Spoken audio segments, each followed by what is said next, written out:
মুহাম্মদ সাল্লাল্লাহু আলাইহি সাল্লাম ছিল শ্রেষ্ঠ লিডার, এই জন্য ওই সময়ের জামানাটা ছিল সবচেয়ে সেরা।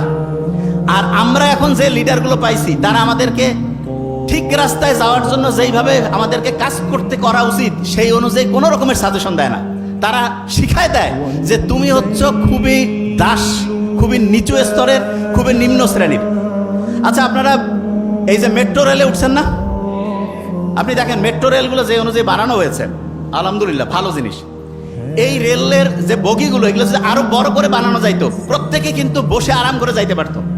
কিন্তু এমনভাবে বানানো হয়েছে কিছু লোক বসতে পারবে, অনেকেই দাঁড়ায়, ঠেলাঠেলি করে পাশাপাশি করে যায়, ঠিক না? এবং অনেক মানুষজনও বলে যে না, আমাদের দেশে এত লোক কেমন করে সুবিধা দিবে। আপনি শুনলে অবাক হবেন, সবচেয়ে বেশি লোক যে জায়গায় আছে সেইখানে সবচেয়ে বেশি সুবিধা দেওয়া সম্ভব।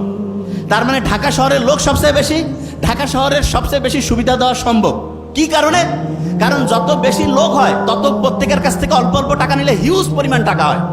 কিন্তু এটা হচ্ছে না কেন? কারণ এখানে যারা লিডারশিপে আছে তারা নিজেরাই টাকাগুলো চুরি বাটপারি করে বিদেশে পাঠায়, অ্যাকাউন্টে ভর্তি করে। জনগণের যে সুযোগ সুবিধা সেটা আস্তে আস্তে নষ্ট হয়ে যায়।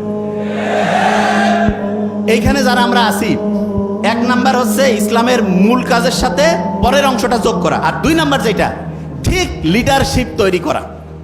প্রত্যেকের দায়িত্ব ঠিক লিডারকে সামনে আনা।